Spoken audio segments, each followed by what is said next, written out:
warahmatullahi wabarakatuh. Assalamualaikum. Ya, alhamdulillah wassalatu wassalamu ala Rasulillah wa ala alihi wa sahbihi ajmain amma ba'du. Alhamdulillah kita bersyukur pada Allah Subhanahu wa taala pada kesempatan di pagi yang berbahagia ini kita semua bisa berkumpul di Masjid As-Salam Bandara untuk sama-sama mengikuti program ada talkshow muamalah yang diselenggarakan oleh KPMI Kaltim dan didukung oleh DKM As-Salam Bandara dan juga ANB Channel. Ini bagaimana kabarnya Bapak-bapak semua, sehat ya? Ini Masya Allah, ini rata-rata mungkin seperti pengusaha-pengusaha semua ini ya, pengusaha-pengusaha ahli tauhid yang insya Allah sesuai dengan tema yang mau kita bahas nih, kiat berbisnis di saat krisis. Insya Allah kalau pengusaha-pengusaha ahli tauhid nggak bakal goyah nih ya dengan krisis-krisis seperti ini, Masya Allah, insya Allah. Ya, para hadirin semua, insya Allah ini kita akan membahas talk show kali ini bersama dengan Ustadz Ami Nurbait ST BA Hafizahullah Ta'ala. Alhamdulillah ini beliau bisa main kembali nih ke Balikpapan. Kita sapa terlebih dahulu mungkin ya Ustadz ya. Assalamualaikum Ustadz. Waalaikumsalam warahmatullahi wabarakatuh. Gimana Ustadz, kabarnya sehat ya? Alhamdulillah baik. Iya Ustadz, udah terakhir kapan Ustadz ke Balikpapan? 2 tahun yang lalu kalau nggak salah ya? Iya ya. Iya, kurang lebih Masya Allah ya. Kayaknya belum lama kayak. Iya, Ustadz habis ini mau kemana Ustadz? Jalan-jalan lagi? Safari dakwah lagi ya? Habis ini mau ke bandara. Oh, habis bandara. Iya, para hadirin semua, insya Allah kita di sesi talk show ini nanti kita akan ada akan sampai di jam 11.30 insya Allah. Nanti juga ada sesi pertanyaan, mungkin bagi para hadirin yang mungkin ada pertanyaan mau ditanyakan ke Ustadz, nanti silakan bisa ditanyakan secara langsung ataupun umahat yang di belakang mau melalui kertas juga bisa. Nanti ada tim dari panitia yang akan memberikan pertanyaannya ke depan ya untuk Ustadz. Nah, mungkin kita mulai aja nih ya, bapak-bapak hadirin semua. Ustadz, mungkin di awalan ini Ustadz terkait dengan tema yang mau kita bahas, kiat berbisnis di saat krisis. Cuma yang di depan saya ini kenapa Ustadz? Yang karyawan angkat tangan. Yang karyawan? Enggak semua ya. Yang pengusaha lebih sedikit. Ya, mungkin karyawannya nanti jadi pengusaha Mas Ustadz. Oh, gitu. Mungkin masih mengumpulin modal. Iya, untuk nantinya biasanya goalsnya gitu. Yang karyawan nggak sampai 50%. Oke. Yang pengusaha nggak sampai 10%. Sisanya pengangguran. Iya. Bagaimana? Ada yang pengangguran ada? Nggak ada lah Ustadz. Laki-laki insya Allah semua berusaha lah Ustadz ya, insya Allah. Ustadz, sebelum kita mau bahas tema ini Ustadz, mau ngobrol dulu. Mungkin ada yang baru pertama kali mungkin ikut di daurahnya Ustadz Ami mungkin gitu ya. Nah, ini mungkin yang menarik adalah sebelum kita bahas nih Ustadz terkait dengan Ustadz ini kan memang lebih sering yang kita ketahui memang suka membahas tentang muamalah seperti itu Ustadz. Nah, sedangkan mungkin sebagian juga sudah pada tahu ya kalau Ustadz ini sebenarnya adalah lulusan teknik nuklir gitu ya. Jadi apa korelasinya antara teknik nuklir dengan muamalah? Apa yang menjadi ketertarikan Ustadz itu? Kenapa akhirnya lebih concern untuk tertarik gitu untuk membahas terkait dengan muamalah? Mungkin itu dulu kali Ustadz di pertama. Alhamdulillah wassalatu wassalamu ala Rasulillah wa ala alihi wa sahbihi wa mawalah. Sebenarnya tidak ada yang bisa kita sebut ilmu yang bertentangan dengan ilmu agama. Oke. Sehingga orang ketika dia belajar ilmu tertentu, ilmu eksak atau ilmu dunia, memungkinkan nggak dia belajar ilmu agama? Jawabannya sangat mungkin. Karena ilmu dunia tidak bertentangan dengan ilmu agama. Cuman masalah konsentrasi saja. Memang ada ilmu selama itu dipelajari, orang tidak mungkin belajar ilmu agama. Karena dua ilmu ini bertentangan. Ada nggak jamaah yang tahu ilmu apa yang bertentangan dengan ilmu agama? ilmu sihir. Jadi kalau ada orang misalnya belajar ilmu sihir, ini nggak mungkin dia bisa belajar ilmu agama karena itu bertentangan. Tapi kalau orang belajar ilmu matematika atau ilmu fisika, kimia, ilmu sosiologi atau yang lainnya, masih sangat mungkin untuk dia belajar ilmu agama. Dan Allah Subhanahu wa taala menegaskan dalam Al-Qur'an bahwa ilmu agama ini mudah untuk dipelajari. Karena ini dibutuhkan oleh semua orang. Allah jadikan agama ini sebagai rahmat. Wa ma arsalnaka illa rahmatan lil alamin. Tidaklah aku mengutusmu wahai Muhammad kecuali sebagai rahmat bagi seluruh alam. Yang kita pahami dari ayat ini, ketika beliau distatuskan oleh Allah sebagai rahmat bagi seluruh alam, menurut Bapak Ibu, yang menjadi rahmat itu jasad beliau atau ajaran beliau? Fisik Nabi SAW ataukah ajaran Nabi SAW? Ajaran. Kenapa Anda bisa jawab ajaran? Karena status rahmat itu setelah irsal. Wa ma arsalnaka illa rahmatan lil alamin. Tidaklah aku mengutusmu. Sehingga status sebagai rahmat adalah ketika beliau jadi utusan. Dan Nabi SAW berubah jadi utusan Allah sejak kapan? Dapat wahyu. Sebagaimana para ulama mengatakan nubbi'a bi'iqra wa ursila bil muddathir. Beliau dinobatkan jadi nabi dengan turunnya Iqra, dan beliau dinobatkan sebagai rasul dengan turunnya surat Al-Muddathir. Jasad Nabi SAW sudah ada sebelum beliau jadi rasul. Tapi tidak ada pengaruh apapun bagi masyarakat. Ya cuman beliau punya karakter yang baik yang diakui oleh semua. Tapi belum sampai pada tingkatan memberikan perubahan. Beliau baru bisa melakukan perubahan setelah dibimbing oleh Allah Subhanahu wa taala, diberi oleh Allah Subhanahu wa taala wahyu. Maka posisi rahmat itu ada di wahyu yang diberikan kepada Rasulullah sallallahu alaihi wasallam.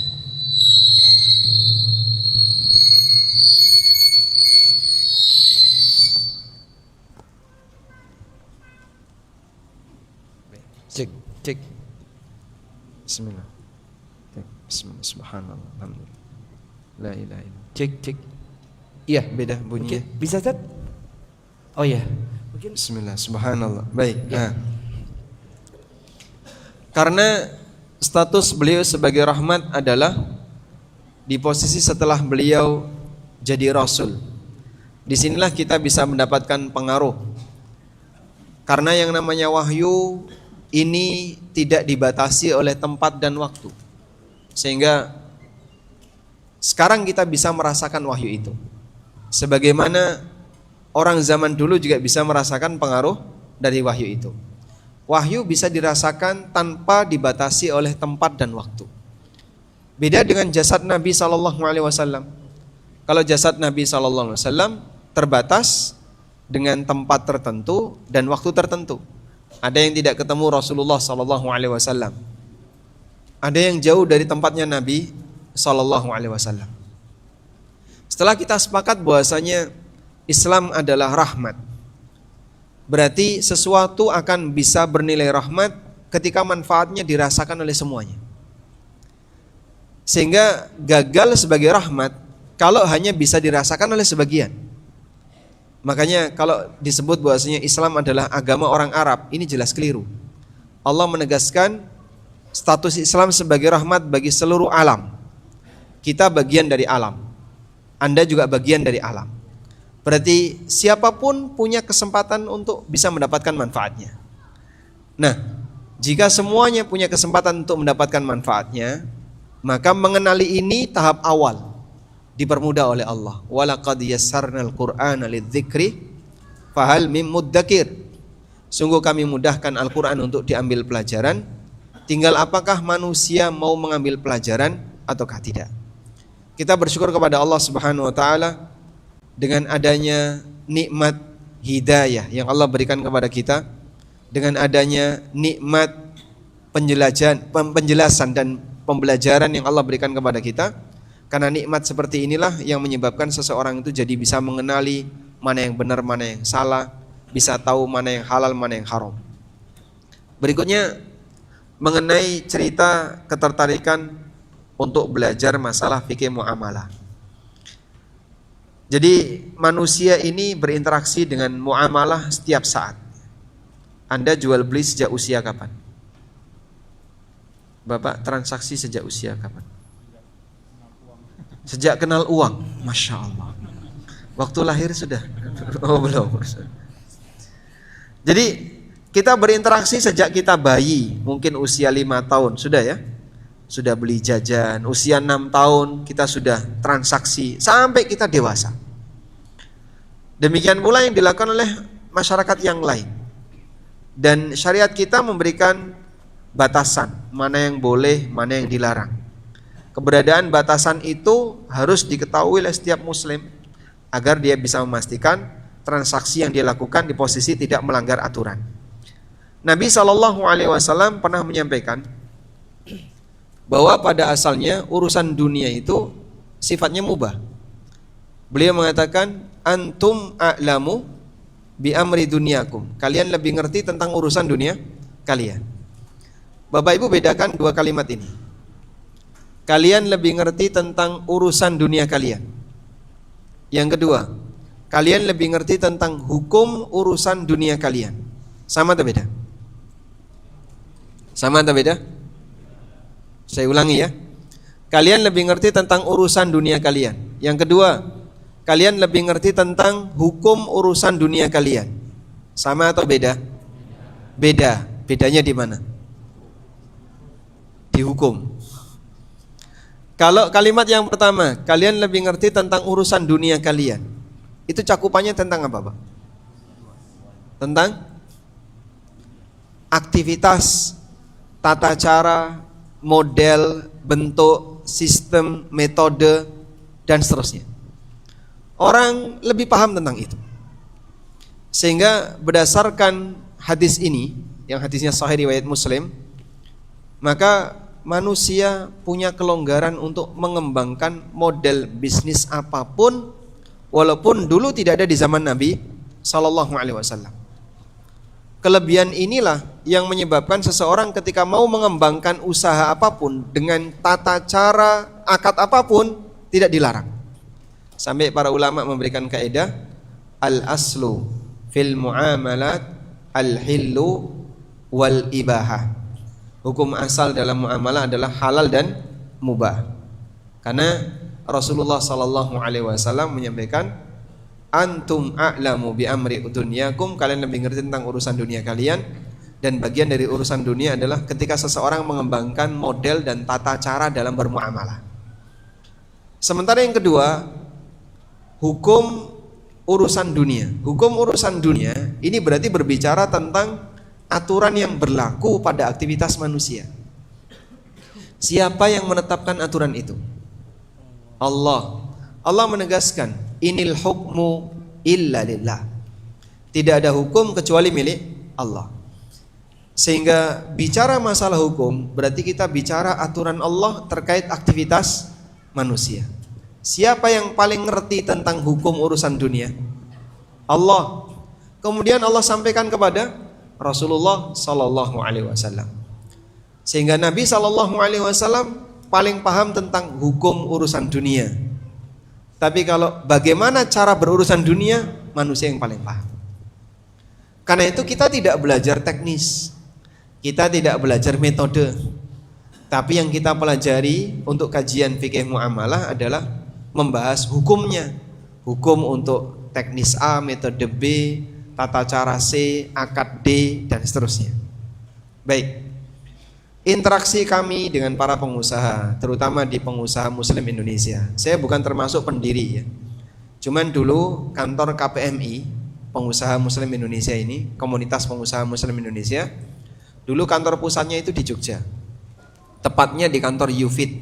Kalau Anda kenal UFIT TV, itu dulu kantor KPMI Jogja dan pusat. Saya sebagai karyawan di situ, kalau mereka rapat, ya, saya ikut gabung. menyediakan snack, gelar-gelar tiker dan seterusnya, sehingga berinteraksi dengan para pengusaha yang ada di sana. Dari hasil diskusi-diskusi ringan, mereka cerita tentang bagaimana model bisnis yang mereka kembangkan. Keakraban inilah yang kemudian mendorong saya untuk menjelaskan kepada mereka kayak apa sih model transaksi yang mereka lakukan. Alhamdulillah, lama-lama saya ditunjuk sebagai bagian penelitian dan pengembangan sebuah majalah, namanya majalah Pengusaha Muslim. Ini majalah terbit sekitar tahun 2009 dan saya menjadi leadbank di tahun 2010. Lalu tugas leadbank itu apa? Menyiapkan kurikulum untuk edisi-edisi berikutnya, plus nanti mengirim materi atau mengirim tema ya berikut silabus kepada para asatidzah penulis. Dulu Ustadz Irwandi belum pulang, Ustadz Arifin Badri belum pulang, beberapa asatidzah masih berada di tempat belajar mereka. Kita kirimi lewat email, belum ada WA ya zaman itu, sehingga komunikasi kita dulunya lewat email. Setelah mereka tulis, orang yang pertama kali baca adalah saya setelah penulis. Dan saya bertugas untuk jadi korektor, barangkali ada typo, salah-salah ketik, saya perbaiki. Tapi saya tidak diizinkan untuk mengubah isi, yaitu kesepakatan. Karena kalau sampai mengubah isi, itu pelanggaran dari tim redaksi. Alhamdulillah, dari pengalaman membaca tulisan mereka, sebelum kajian fikih muamalah, mungkin di Balikpapan mungkin belum ada ya. Di Jogja barangkali waktu itu juga belum ada. Jadi para doktor yang waktu itu masih berada di Timur Tengah belum pulang, barulah beredar buku majalah Pengusaha Muslim ini, dan saya membaca tulisan-tulisan mereka. Nah, salah satu yang saya koleksi itu adalah referensinya. Kalau Ustadz Irwandi nulis, referensi yang digunakan apa saja. Ustadz Arifin nulis juga sama. Beberapa asatidzah yang lain nulis, referensi itu yang saya catat. Terus saya cari bukunya. Alhamdulillah di online cukup banyak buku-buku yang sudah di-upload free download PDF. Ya, kemudian kita coba untuk belajar lebih serius, dan sambil saya jadikan sebagai tulisan di web pengusahamuslim.com. Itu awal mula adanya ketertarikan untuk belajar fikih muamalah. Masya Allah. Jadi aku secara tidak langsung antara sengaja tidak sengaja juga sebenarnya Ustadz ya. Akhirnya ada ya, karena ada di kantornya tersebut, akhirnya mau tidak mau melihat, membaca, dan akhirnya Ustadz nyebur nih di muamalah gitu Ustadz ya, sekalian belajar ya. Ya, jadi pekerjaan yang paling nyaman itu adalah pekerjaan yang sesuai passion, Pak. Kalau Bapak punya passion tertentu, kok itu jadi pekerjaan? Bapak mengerjakan hobi tapi dibayar. Iya sih, enak Ustadz ya. Sehingga waktu itu saya belajar dan saya dibayar. Alhamdulillah. Makanya saya bertahan. Ya, Ustadz, mungkin bisa dijelaskan juga nih buat mungkin teman-teman nih ada ketertarikan terkait dengan muamalah juga nih, baru memulai atau gimana. Mungkin prinsip apa yang sebenarnya perlu dipelajari bagi pemula khususnya untuk belajar muamalah sedikit Ustaz. Sebelum nanti kita kan nih mau membahas soal kiat berbisnis apa segala macam gitu kan. Berarti kan kiat berbisnis berkaitan dengan muamalah gitu. Jadi prinsip apa Ustaz yang harus dipelajari bagi pemula dulu untuk belajar muamalah? Berarti ini kaitannya dengan prinsip belajar. Oke. Bukan prinsip praktek. Oke. Kalau ada orang yang punya ketertarikan untuk belajar fikih muamalah, bagian apa yang perlu dijadikan sebagai muqaddimah, sebagai prinsipnya? Wallahu alam, yang saya pahami dari keterbatasan saya dalam belajar fikih muamalah, sebenarnya muamalah ini berangkat dari kasus. Oke. Dan ketika kita belajar fikih muamalah, berarti prinsipnya adalah paham kasus. Para pengusaha mereka yang punya kasus. Maka saya ketika belajar fikih muamalah berangkat dari cerita yang mereka sampaikan. Saya punya kasus ini, punya kasus ini, punya kasus ini. Setelah ngumpulin kasus tadi, kita carikan fatwa para ulama atau keterangan dari para ulama. Alhamdulillah dari situ kebiasaan kasus dicocokkan ke fatwa, kasus dicocokkan ke fatwa, lama-lama jadi kita punya seperti bank kasus dan bank fatwa. Dulu waktu di majalah saya juga sempat mengisi kekosongan. Ada sebagian asatidzah yang gak punya kesempatan nulis sehingga terpaksa bagian lead bank yang harus ngisi. Nah, kita tulis kumpulan fatwa para ulama tentang dunia perbankan. Dari kasus yang ada di masyarakat kita carikan. Ternyata ada banyak sekali fatwa yang sudah tersedia. Dan dengan bantuan mesin Google ya. Jadi kita bisa taruh beberapa kata kunci dan ketemu, lalu kita jadikan itu sebagai jawaban. Pembiasaan seperti ini insya Allah bisa sangat membantu. Memang ada dua metode dalam belajar fikih muamalah. Ada metode belajar dari jalur fikih. Jadi dia membaca buku-buku fikih. Misalnya baca ya Al-Mughni atau baca Al-Majmu' atau baca buku-buku fikih yang lain. Metode yang kedua, berangkat dari kasus terus dicarikan fatwa. Dan insya Allah nanti hasilnya kurang lebih adalah sama-sama memahami fikih muamalah. Nah, saya mencoba untuk menggabungkan dua itu. Untuk belajar dari fikihnya, pondasinya, saya menemukan satu buku yang ditulis oleh Dr. Yusuf Asy-Syubaili. Judulnya Mudzakkirah fi Fiqhil Buyu'. Diktat tentang fikih jual beli. Menurut saya diktat beli ini yang paling gampang dan paling sederhana. Akhirnya setelah saya dapat itu dan saya coba untuk baca 2 jilid diktatnya ya, nggak terlalu tebal. Saya merasa buku seperti ini yang berbahasa Indonesia tidak ada. Akhirnya saya coba untuk menulis yang semisal. Terbitlah satu buku tipis judulnya Pengantar Fikih Jual Beli. Mungkin pernah dibedah di Balikpapan. Buku itu tipis, seukuran umur yang kedua. Kemudian setelah saya baca ulang buku itu, saya merasa ini perlu banyak penjelasan. Mungkin orang ketika baca nggak bisa memahami. Akhirnya saya coba untuk ditulis lebih panjang. Jadilah buku judulnya Pengantar Fikih Jual Beli dan Harta Haram. Ada yang pernah punya bukunya? Tadi bawa nggak bukunya bang? Mana coba? Nah ini minta tolong yang atas. Nah ini versi yang tebal. Pengantar Fikih Jual Beli dan Harta Haram. Jadi buku ini adalah penjelasan yang lebih detail untuk buku pertama. Buku pertama sudah nggak cetak dan kita fokus pada buku yang kedua ini. Ini kurang lebih tidak jauh dari bukunya Dr. Yusuf Syubaili, cuman saya tidak menerjemahkan.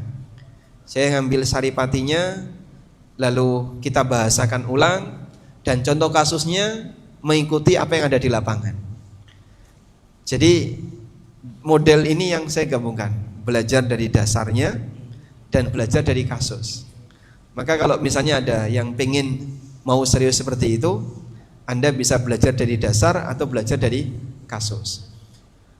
Dan dalam perkembangannya ada banyak sekali permintaan. Bisa nggak dibuatkan satu kelas khusus yang belajar fikih muamalah dari nol?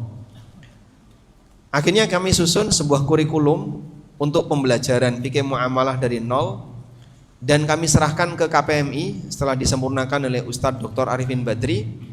Jadilah sebuah kelas intensif namanya KPMI Entrepreneur School atau KES. KPMI Entrepreneur School ini dilaksanakan di Jakarta selama 16 kali pertemuan dengan 6 ustadz pembicara. Ada Dr. Arifin Badri, ada Ustadz Muhammad Yasir, kemudian ada beberapa asatidzah yang lainnya, Ustadz Khalid Basalamah, Ustadz Khalid Samhudi, dan beberapa asatidzah yang lainnya. Nah, dari KES itu karena biayanya terlalu mahal, sebab harus datang ke Jakarta, kemudian dilakukan di hotel. Akhirnya saya sederhanakan dan kita buat yang lebih ringkas. online. Kita buatkan platform namanya Sekolah Muamalah ANB. Mungkin sebagian di antara jamaah pernah ikut itu dan sekarang sudah angkatan ke-16. Alhamdulillah alumninya mungkin sekitar 800-an orang. Nah, kita berharap semoga ya sedikit bisa memberikan kontribusi tentang bagaimana belajar fikih muamalah dengan cara mudah selezat coklat. Masya Allah. Kalau mau daftar kemana itu? Kalau kelas ANB itu berarti kelas muamalah. Sekolah muamalah ANB mungkin bisa diakses. Anda bisa masukkan URL sekolahanb.com. Oke. Jadi kami menyediakan platform belajar online di banyak bidang. Ada muamalah, ada tahsin, ada bahasa Arab, dan produk yang terbaru yang kita terbitkan namanya Sekolah ASN. Sekolah ASN khusus untuk ASN. Oh, sekolah untuk ASN. Jadi itu pembahasan pengembangan dari buku fikih ASN dan karyawan. Kita jadikan platform online namanya Sekolah ASN. Bisa diakses sekolahanb.com. Oke, berarti yang saat ini yang karyawan mungkin di ASN bisa juga berarti Ustaz ya? Bisa. Tadi kan ditanya nih ada yang karyawan nih. Mungkin ASN salah satunya mungkin bisa. Tidak harus ASN ya. Oke. Semua aparat negara, baik yang sipil maupun yang sipil, karyawan BUMN juga bisa masuk di situ. Oke, mungkin bisa jadi pencerahan nih buat para hadirin semua yang mau ikut kelas tadi. Itu bisa tadi disampaikan oleh Ustadz, bisa melalui URL yang tadi udah disebutkan gitu. Ustadz, terakhir sebelum kita mulai nih, tadi Ustadz tadi di belakang sempat mau kasih kuis nih, mungkin ada yang bisa jawab nih para hadirin semua. Ada tulisan nih, tadi yang Ustadz juga sudah sebutkan nih ANB channel. Ada yang tahu nggak maksudnya ANB ini singkatan dari apa? Tadi Ana jawab salah ternyata. Ana jawabnya ANB singkatan nama Ustadz. Ternyata salah. Ini Ana sudah kasih tahu satu jawaban ya. ANB nama Ustadz udah pasti salah. Ada yang tahu nggak? Ada yang mau coba? Ya, apa Mas? Loh ini ada yang ini dulu nih.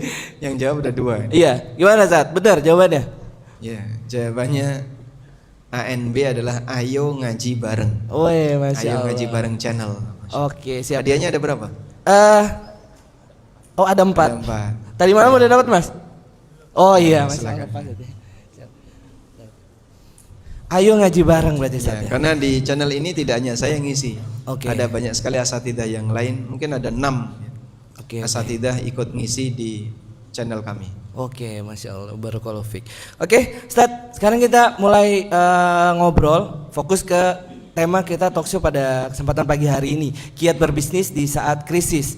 Nah, mungkin yang sebagai awalan di tema kali ini, kita akan membahas terlebih dahulu mungkin di soal masa-masa krisisnya ini, Ustaz, gitu ya. Karena ya seperti kita tahu bersama ya, para hadirin semua, ya qadarullah saat ini kita memang di masa-masa seperti ini ya sedang krisis lah ibaratnya begitu. Ya apapun yang terjadi kita doakan semoga para pemimpin kita dan pihak-pihak yang berkaitan dengan itu Allah mudahkan dan bisa keluar dari masa-masa seperti ini gitu. Walaupun sebenarnya juga di masa krisis ini juga sebenarnya silih berganti aja, kita pernah mengalami juga seperti itu dan alhamdulillah juga bisa keluar atas izin Allah Subhanahu wa taala. Nah, Ustadz, kita mungkin bahasnya di saat krisisnya dulu, di masa krisisnya. Nah, itu kita nih ya, terutama ini kan saat ini teman-teman dari kaum muslimin ini juga ya. Nah, itu menyikapinya dulu, Ustadz. Bagaimana kita sebagai seorang muslim menyikapi di masa-masa saat-saat krisis seperti ini, Ustaz. Apakah yang perlu kita lakukan supaya kita ya tidak terpengaruh dengan adanya provokasi ataupun juga kita juga tetap semangat di saat menghadapi masa-masa krisis seperti ini. Bagaimana, Ustaz? Baik, saya tanya dulu, Bapak usia berapa, Pak? 54. Sudah berapa kali mengalami krisis? Udah nggak ingat ya? Kalau dulu masih ingat 98. Sebelum 98 pernah nggak? Udah lupa. Baik, Bapak usia berapa? Mohon maaf, iya. 59. Menurut Bapak sudah berapa kali Bapak punya pengalaman mengalami krisis?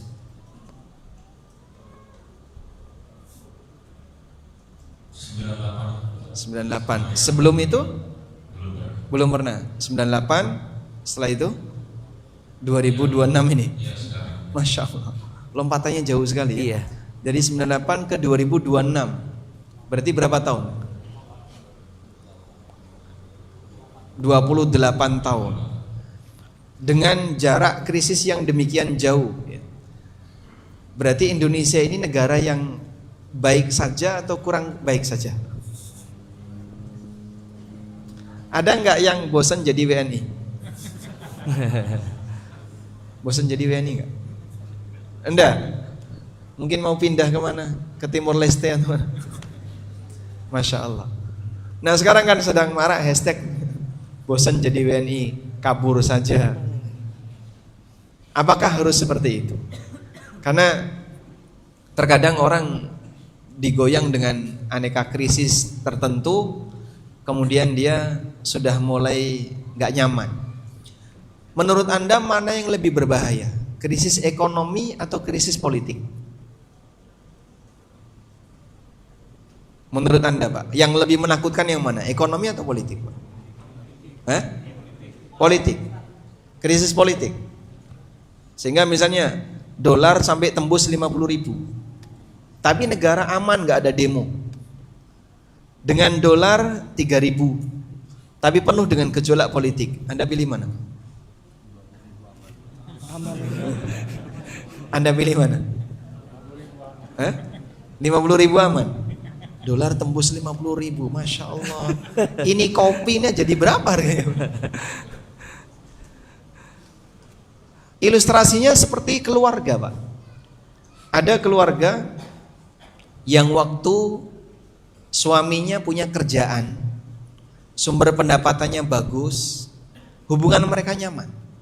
Suami istri akur, anak dengan orang tua juga akur, karena sumber pendapatannya bagus. Sampai satu ketika ada ujian ekonomi, suami di PHK, tabungan habis, mulailah terjadi kegoncangan. Bisa nggak keluarga ini bertahan walaupun dalam kondisi miskin? Bisa? Bisa. Caranya gimana Pak? Tauhid. Damaikan hubungan mereka.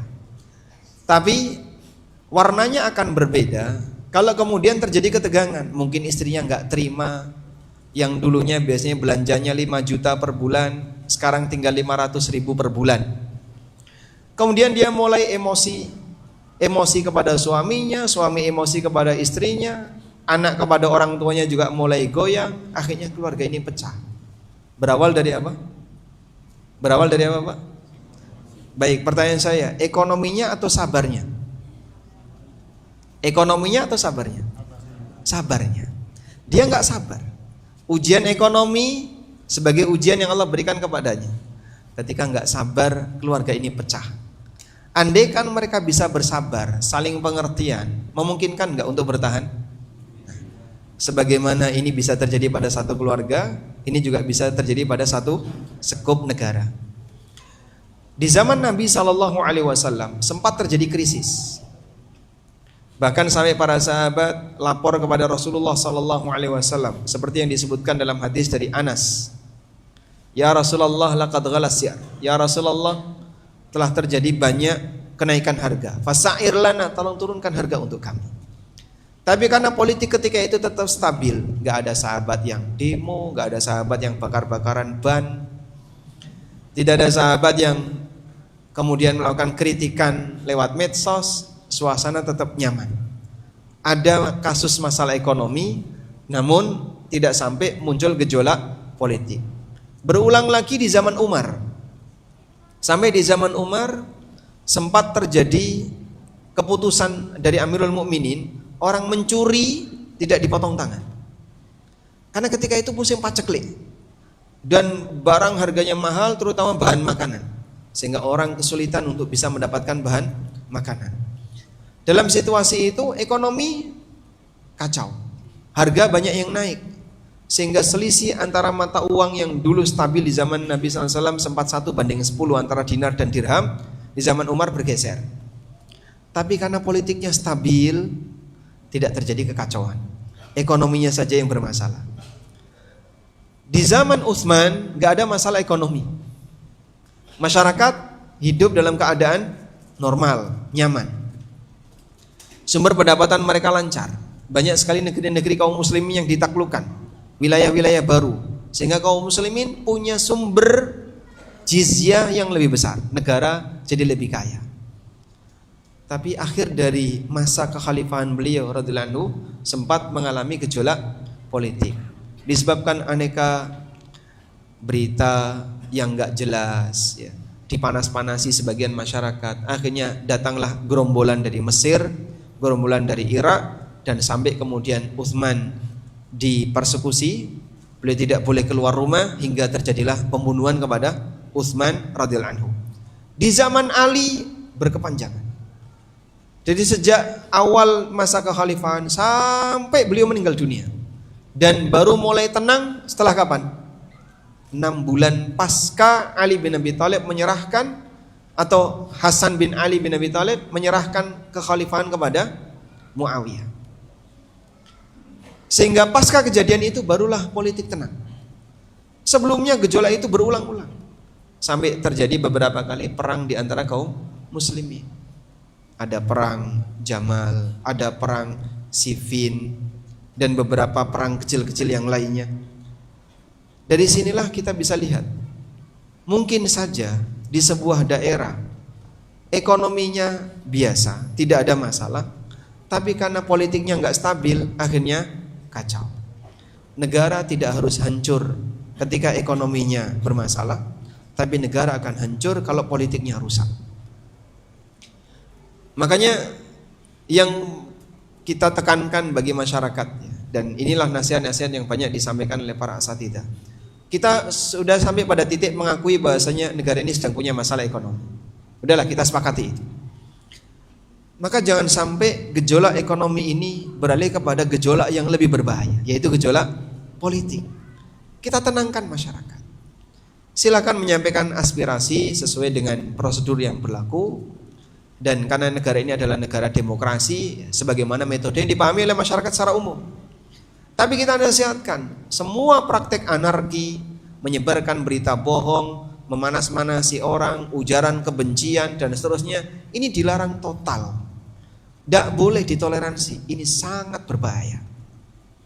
Orang jadi sibuk dengan perang opini di medsos. Maka masing-masing membuat flyer atau poster apapun, saling mengkritik dan saling menyudutkan. Ya kita sepakat ini gak nyaman. Tapi ketika panas seperti itu, tambah sakit hati. Dan saat manusia dalam keadaan diuji oleh Allah, ada satu hal yang itu tidak boleh terjadi. Apa itu Pak? Jangan panik. Karena orang kalau sudah dalam kondisi panik, akal gak berfungsi dengan maksimal. Orang kalau tenggelam Pak, pesan pertama yang disampaikan apa? Jangan panik. Sehingga dalam kondisi emergency, orang itu diminta jangan panik. Manusia kalau dalam kondisi panik, sepinter apapun akalnya hilang. Sepinter apapun. Anda pernah nggak mendapatkan cerita yang dialami oleh para sahabat ketika mereka panik? Kapan mereka mengalami panik? Saat perang. Pada waktu perang Uhud. Saat perang Uhud terdengar berita Nabi SAW meninggal. Sehingga sampai semuanya ketakutan. Kalau Nabi SAW sampai meninggal dunia, terus kita mau membela siapa lagi? Beliau sudah gak ada. Langsung turun semangat mereka. Dan itu sangat berbahaya bagi keselamatan mereka. Di tengah perang berkecamuk, tiba-tiba muncul ketakutan. Gimana Pak? Jadi korban itu bisa dibantai habis. Tapi subhanallah, Allah hilangkan ketakutan itu dengan cara apa? Allah kirimkan rasa kantuk pada sahabat. Sehingga paniknya sahabat itu hilang dengan ngantuk. Idh yughashikumun nu'as. Ketika rasa ngantuk itu menutupi kalian. Sebagian sahabat sampai mengatakan, pedangku itu jatuh berkali-kali. Perang pedangnya jatuh. Kenapa? Ngantuk. Tapi ngantuk ini justru menyelamatkan. Apa manfaat ngantuk Pak? Hilang rasa takut. Bapak kalau masuk ke lorong tertentu, kok ngantuk, itu bisa saja tidur di pinggir jalan, nggak ada rasa takut, bangun-bangun ternyata sebelah Anda kuburan. Ketika siang hari, loh ternyata kuburan. Tapi jadi hilang rasa takutnya, kenapa? Ngantuk tadi. Manusia ngantuk, dia tidak akan takut. Sahabat dibuat ngantuk oleh Allah dalam peristiwa perang Uhud untuk menghilangkan rasa takut mereka. Kepanikan yang kedua terjadi saat Nabi SAW meninggal yang sejatinya. Setelah Nabi SAW wafat, Umar bin Khattab kan gak terima, sampai beliau ceramah di depan masjid. Kemudian beliau mengatakan, "Man qala inna Muhammadan qad mat fa innahu munafiq." Siapa yang berani bicara Muhammad mati, dia munafik. Siapa yang berani sama Umar? Semua sahabat gak ada yang berani komentar. Sampai nunggu Abu Bakar As-Siddiq radhiyallahu anhu pulang. Kata Aisyah radhiyallahu anha, "Ja Abu Bakar min sunnah." Abu Bakar As-Siddiq itu pulang dari daerah Sunnah di luar Madinah. Ketika Nabi sallallahu alaihi wasallam wafat, Abu Bakar tidak berada di Madinah. Beliau pulang dengan menunggang kendaraannya dari Sunnah. Sampai di Madinah, Abu Bakar tidak bertanya kepada siapa. Beliau langsung masuk, menjumpai jasad Rasulullah sallallahu alaihi wasallam, ingin melihat langsung buktinya. Setelah diperhatikan oleh Abu Bakar, beliau pastikan Nabi sallallahu alaihi wasallam sudah wafat. Lalu beliau mengatakan, "La yajma'u fika mautatan." Tidak mungkin Anda mengalami kematian dua kali. Tidak mungkin bergabung pada diri Anda dua kematian. Lalu Abu Bakar radhiyallahu anhu mengatakan, "Tabat nafsuka hayyan wa maita." Sungguh indah jiwa Anda ketika hidup maupun setelah mati. Setelah itu Abu Bakar As-Siddiq datang ke masjid. Beliau perintahkan kepada Umar, "Ijlis ya Umar." Duduk ya Umar, nggak mau duduk, lagi emosi. Dalam kondisi panik, sekelas Umar Pak, lupa kalau manusia bisa mati Pak, dan lupa kalau Nabi SAW adalah manusia. Sampai dia teriak-teriak, berani mengatakan Muhammad mati, munafik. Sehingga nggak ada satupun sahabat yang berani untuk mengoreksi instruksi apa yang disampaikan oleh Umar. Setelah diminta duduk berkali-kali nggak mau duduk, Abu Bakar kemudian giliran yang ceramah. Orang yang awalnya di depan Umar pindah ke depannya Abu Bakar. Lalu beliau menyampaikan sebuah ceramah yang sangat monumental. Amma ba'du, man kana minkum ya'budu Muhammadan fa inna Muhammadan qad mat. Siapa di antara kalian yang nyembah Muhammad, Muhammad sudah mati. Wa man ya'budullaha fa innallaha hayyun la yamut. Siapa yang nyembah Allah, Allah zat yang maha hidup dan gak pernah mati. Lalu beliau menyampaikan satu cuplikan ayat, "Wa ma Muhammadun illa rasul qad khalat min qablihi rusul afa immata aw qutilan qalabtum ala aqabikum." Muhammad itu tidak lain hanyalah seorang rasul, dan sudah banyak rasul-rasul masa silam dan mereka mati. Nabi Ibrahim meninggal dunia, Nabi Musa meninggal dunia, nabi-nabi yang lain meninggal dunia. Afa imma ta'au qutila in qalabtum ala qabikum. Apakah gara-gara beliau mati atau beliau terbunuh kemudian kalian murtad? Kata Ibnu Abbas radhiyallahu anhu, seolah-olah ayat itu baru saja diturunkan. Seolah-olah ayat itu baru saja diturunkan. Sehingga di mana-mana ayat itu dibaca untuk mengingatkan bahwasanya Nabi Muhammad SAW betul-betul sudah mati. Padahal ayat itu sudah diturunkan sekian tahun yang lalu. Sempat terlupa, kenapa Pak? Karena panik. Orang dalam keadaan sangat takut, sangat sedih, kemudian galau yang berlebih, intinya panik. Itu nanti tidak akan bisa mikir solusi. Maka dalam situasi seperti ini Pak, dolar naik sampai tembus 18.000. Anda panik enggak? Panik enggak? Enggak. Karena di Balikpapan nggak pakai dolar. Di sini pedesaan atau perkotaan? Perkotaan. Oh kota. Yang nggak pakai dolar itu desa apa kota? Di desa. Oh desa. Jadi semuanya serba panik. Kenapa panik? Panik ini yang berbahaya. Akhirnya ketika panik yang ada adalah komentar yang nggak karu-karuan tadi Pak, menyalahkan, caci maki dan seterusnya. Yang itu juga nggak bisa menyelesaikan masalah. Ya memang kita berharap semoga kondisi macam ini bisa segera berakhir. Anda merasakan suasana krisis sebagaimana saya juga merasakannya. Kita semuanya merasakannya. Cuman ketika menyikapi ini dengan cara yang berbahaya, bukan memperbaiki, malah justru akan mengarah kepada kerusakan, penurunan potensi manusia, emosi yang muncul, dan itu sangat beresiko bagi keberlangsungan persatuan negeri ini. Siap, berarti kita sudah dapat nih ya gambaran ya Ustaz ya, bahwasanya dalam menyikapinya sudah tadi juga sudah sampaikan bahwasanya jangan panik, tetap ya intinya itu mengingat Allah lah ya Ustaz ya, ibaratnya gitu juga. Nah, sekarang ini udah dapat bekalnya nih, udah menyikapinya gimana di masa krisis. Nah, saatnya kan mereka ini rata-rata nih saat dari pengusaha dan mungkin juga dari karyawan. Mungkin setelah kita sudah tahu nih bagaimana menyikapi saat krisis, sekarang kiat berbisnis di masa krisis, karena ibaratnya nih kondisinya kan lagi saat ini seperti ini ya saat ya. Tapi tetap harus bisnisnya harus tetap jalan gitu. Nah, mungkin apa saja saat kiat-kiat bisnisnya supaya tetap bisa struggling di kondisi seperti ini gitu, dan ya tetap semangat gitu, karena nggak mungkin kan Sat ya kalau misalkan tiba-tiba ya kita tidak berharap bahwasanya di saat masa krisis ini kemudian pada akhirnya bisnisnya jadi bangkrut apa segala macam, pasti ada caranya gitu, seperti apa. Nah, mungkin bisa disampaikan Ustaz. Saya keep dulu untuk bagian ini ya. Oke. Tadi saya baru nyebut satu saran untuk dilakukan seorang muslim ketika dia mengalami krisis atau mengalami musibah. Ada nggak sih pesan yang lain yang perlu dilakukan oleh seorang muslim? Mungkin yang kedua ini lebih berat untuk diterima. Kalau yang pertama tadi kan bicara masalah sikap. Lock dirimu, kunci dirimu, jangan panik. Dan sebenarnya pesan seperti ini cukup banyak disampaikan Nabi SAW.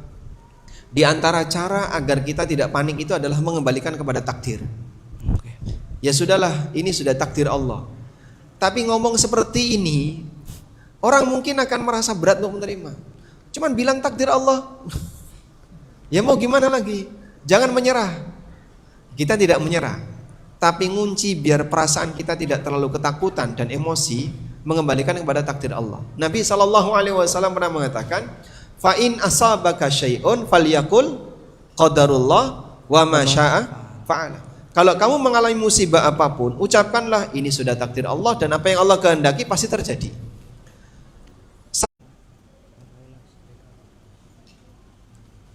La ilaha illallah, la ilaha illallahul azimul halim, la ilaha illallah rabbus samawati wa rabbul ardi wa rabbul arsyil karim.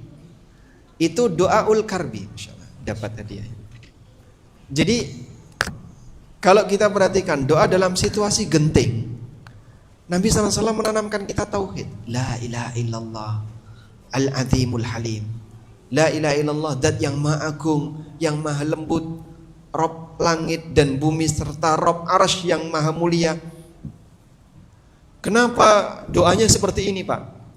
Apa krisis bisa selesai dengan zikir kayak gini Pak? Mungkin orang akan nyinyir seperti itu ya. Ini solusi yang diberikan Nabi SAW. Dan maksud beliau adalah agar kau ingat Robmu yang kuasa atas segalanya, sehingga sebesar apapun masalah yang kau hadapi, mudah bagi Allah untuk mengubahnya dalam sekejap. Dan sebenarnya tujuannya adalah biar orang tidak terlalu bingung, tidak terlalu resah. Sebab bingung, resah dan seterusnya tadi, ini bisa melupakan dia untuk berpikir lebih positif. Ngunci dulu dengan mengembalikan. Allah Maha Agung, Allah Maha Besar. Dia mampu untuk mengubah segalanya dalam sekejap. Sebesar apapun masalahmu, dia kuasa untuk mengatur itu. Maka zikir ini menanamkan kita pada satu keadaan agar seorang hamba tidak terlalu pusing ketika dia mengalami masalah. Sebab stres kamu tidak menyumbang, tidak berkontribusi untuk penyelesaian sedikit pun. Sekarang saya kasih ilustrasi Pak ya. Nanti Bapak bisa kasih jawaban. Suami istri berangkat naik mobil. acaranya jam 12, mereka berangkat jam 9 karena mungkin cukup jauh sebelum ada tol dan tidak ada GPS. Tibalah di sebuah perempatan. Suami menyarankan belok kanan, istri usul belok kiri. Nah, terjadilah perbedaan pendapat. Baik, akhirnya diputuskan, udahlah ikut driver aja, ikut keputusan suami, mengambil jalan belok kanan. Setelah perjalanan sekian kilo, terjebak macet, nggak bisa bergerak. Pertanyaannya, apa yang diucapkan istri bapak?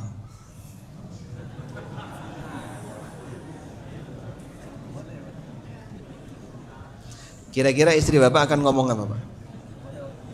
Hah? Ngomel. Ngomelnya itu ngomong apa? Coba tadi nurut sama mama. Coba tadi ikut saran ibu. Coba tadi ikut saran saya. Kenapa tadi nggak belok kiri? Emang kamu tahu kalau belok kiri juga lancar? Sehingga saat dia mengalami situasi itu, emosinya naik. Cara untuk ngunci apa? Ketika istri mengatakan, coba tadi andaikan kau kiri, kau mungkin selamat, kau mungkin tidak kena macet. Ini berandai-andai dan dilarang oleh Nabi SAW. La taqul lau, jangan kau ucapkan lau. Kenapa dulu saya milih presiden itu? Waduh, kan banyak sekali ya di komen. Andaikan dulu saya nggak milih presiden ini, ada nggak Pak komen kayak gitu? Anggaplah misalnya kita punya masalah dengan seperti ini, terus orang saling menyalahkan, tuh pilihanmu tuh gitu. Subhanallah. Berandai-andai kayak gini nggak ada gunanya. Bahkan mungkin orang membayangkan, andaikan dulu presidennya adalah ini, andaikan presidennya ini. Dari mana kamu tahu ketika presidennya itu juga bisa jadi akan ada masalah yang sama? Apakah kau bisa yakin kalau presidennya itu nggak ada masalah seperti ini? Kita tidak tahu. Maka dilarang keras oleh Nabi SAW, la taqul lau, fa innahu yaftahu babas syaitan. Karena lau, berandai-andai tadi, akan membuka pintu setan. Nah terus sang istri ini kalau adem, Pak, sudahlah, ini sudah jadi takdir, ngelerem gitu. Tapi kalau dia berandai-andai kayak tadi, coba tadi bilang lewat kiri, kan nggak kena macet. Suaminya nggak terima. Akhirnya dia balas. Berantemlah dua orang ini dalam satu mobil yang AC-nya full dingin. Panas atau dingin, Pak? Kenapa panas? Nah, karena antara driver dengan penumpang berantem. Maka apa yang diberikan Nabi SAW sebenarnya tujuannya itu tadi. Batin ini kendalikan. Kejadian ada, sekarang batinmu kendalikan untuk tidak emosi. Kembalikan kepada takdir. Maksud mengembalikan takdir adalah menenangkan hati. Selanjutnya kita coba menyinggung tentang kiat bisnis di era krisis. Kira-kira apa yang bisa dilakukan? Saya berbicara bukan sebagai praktisi ya. Saya berbicara bukan sebagai coach, motivator, tapi kita gunakan pendekatan dari sisi agama. Bapak Ibu yang dimuliakan Allah Subhanahu wa taala, pada prinsipnya orang ketika berbisnis itu kan tidak ada satupun yang bisa memastikan apakah untung atau rugi. Baik dalam kondisi ekonomi normal maupun ekonomi tidak normal. Cuman situasi yang dialami oleh kaum muslimin zaman sekarang tidak lebih berat dibandingkan yang dialami para sahabat setelah mereka hijrah. Kok bisa, Pak? Orang yang hijrah di masa Nabi SAW itu kehilangan semuanya. Rumahnya hilang, tanahnya hilang, harta perbendaraan yang mereka simpan hilang. Kok hilang, Pak? Dirampas sama orang musyrik. Jadi orang hijrah meninggalkan Mekah menuju Madinah, kok bawa emas? Ya dihadang di jalan, dirampok sama orang-orang musyrik. Bawa apa lagi perhiasan? Dirampok sama orang musyrik. Rumah mereka mau dijual, nggak ada yang mau beli. Tanah mereka nggak ada yang mau ngurusi. Akhirnya dikuasai sama orang musyrik. Saat mereka hijrah ke Madinah, mulai dari nol. Maka saya tanya, apakah Anda ketika mengalami krisis seperti ini duit Bapak habis? Tidak? Masih punya simpanan? Alhamdulillah masih. Masih punya simpanan beliau, insya Allah. Berapa Pak? Anda masih punya kekayaan A, masih punya kekayaan B, masih punya kekayaan C. Bahkan mungkin dilihat dari sisi perubahan kesejahteraan nampaknya nggak berpengaruh. Ya cuman ada kenaikan harga, tapi tidak mempengaruhi perubahan kesejahteraan. Masih bisa makan 3 kali. Menunya antara krisis sama sebelum krisis sama atau beda? Menu makan Bapak? Sama. Masya Allah. Bapak ketika tidur setelah krisis AC dimatikan nggak? AC-nya dimatikan? Nyala, Masya Allah. Jadi ada perubahan apa? Ada perubahan apa antara sebelum krisis dan setelah krisis? Alhamdulillah nggak ada sih, Ustaz. Nggak ada? Nggak ada sih. Ya terus kita mau ngomong apa ini? Kesejahteraan Anda masih utuh, tidak ada yang berkurang. Kondisi Anda tidak ada yang mungkin yang sedikit tersentuh ya pengusaha. Ya Mas, sekarang yang jajan makin berkurang. Ada nggak yang sebagai pemilik kafe? Plastik naik. Apalagi yang naik? Bahan bakar naik, bahan baku naik dan seterusnya. Pengaruhnya mungkin penurunan sumber pendapatan. HPP naik, tapi harga mau dinaikin nggak berani ya. Iya. Karena ini bisa mempengaruhi konsumen. Dan subhanallah, kesejahteraan Anda tetap utuh. Anda masih bisa bertahan dalam situasi seperti ini karena kesejahteraannya tidak berubah. Cuman mungkin ada perubahan dikit dari sisi sumber pendapatan berkurang. Sahabat dulu 0. Cerita tentang ini mungkin cukup banyak sekali ya. Abdurrahman bin Auf yang dulu pengusaha besar waktu di Mekah, begitu sampai di Madinah beliau punya apa Pak? Tidak punya apa-apa. Demikian pula beberapa sahabat yang lain. Suhaib bin Sinan Ar-Rumi yang dulunya kaya sebagai pandai besi, ketika pindah ke Madinah beliau tidak kemudian langsung buka bengkel yang baru. Beliau berproses dulu. Tapi proses yang demikian panjang menghasilkan hasil yang luar biasa. Allah Subhanahu wa taala janjikan kepada mereka negeri-negeri yang lain ditaklukkan. Mekah ditaklukkan, daerah-daerah yang lain ditaklukkan sehingga masuk wilayah kaum muslimin. Baik. Yang perlu kita perhatikan di sini adalah sabarnya sahabat, berani mengawali dari nol dan berani melakukan perubahan walaupun dalam situasi mereka kehilangan semua. Jadi itu nggak cuma krisis Pak, tapi kedzaliman orang yang menyebabkan gangguan ekonomi totalitas. Ya sama seperti misalnya orang Rohingya ya, Muslim yang berada di pinggiran Myanmar kemudian diusir, silahkan kalian mau cari tanah yang lain silahkan. Sampai di Aceh, sampai di Bangladesh, sampai di negara-negara yang lain, kita hanya bisa menampung, menyediakan tanah, menyediakan lahan. Lalu mereka mulai dari nol. Ya meskipun ada juga beberapa kasus yang kita nggak suka. Baik, seperti inilah sebenarnya semangat yang sebenarnya pengen kita pertahankan. Bapak memang punya masalah dari satu kondisi, tapi tidak lebih berat dibandingkan yang dialami oleh para sahabat. Selanjutnya Pak, kalau misalnya kita mau mengembangkan bisnis dimulai dari mana? Syariat tidak memberikan batasan, memberikan kelonggaran. Silakan Bapak berkreasi, berinovasi apapun, yang penting tidak melanggar aturan. Dan dulu para sahabat, ya mereka melanjutkan bisnis sebelumnya, tapi dimulai dari awal. Dan tidak perlu malu. Wah, saya dulu pernah sukses kok tiba-tiba sekarang jualan cilok, jualan pentol, jualan ini. Apa salahnya? Ada beberapa teman ya yang kami nasihatkan. Jangan sampai gelar yang kamu punya menghalangi kamu untuk mencari yang halal. S1, daftar di sini nggak diterima, daftar di sini nggak diterima. Banyak yang tidak diterima. Terus gimana? Udahlah kamu awali dari UMKM. S1 jualan pentol, S1 jualan cilok. Apa salahnya? Malu, gelar dia menghalangi dia. Akhirnya apa? Balik lagi ke kota tempat dia belajar dulu. biar kalau pulang nggak dikiranya pengangguran. Balik. Sampai di Jogja juga pengangguran, Pak. Untuk menutupi status pengangguran, ambil S2. S2, yes, yang penting pokoknya lulus untuk menyembunyikan status penganggurannya. Ketika dia balik mau ngapain coba? Itu akan makin menghalangi dia untuk bisa berkarya. Karena orang ketika dia terlalu pilih-pilih, ya saya pinginnya langsung kerja di perusahaan yang bagus. Masa ijazah S2 nggak kepake? Mana ada perusahaan yang mau menerima S2? Ya, kamu akan jadi beban bagi mereka ketika belum punya pengalaman kerja. Jadi banyak sekali contoh yang sebenarnya orang itu terhalangi untuk bisa mendapatkan rizki yang halal, sumber pendapatan yang halal karena gengsi.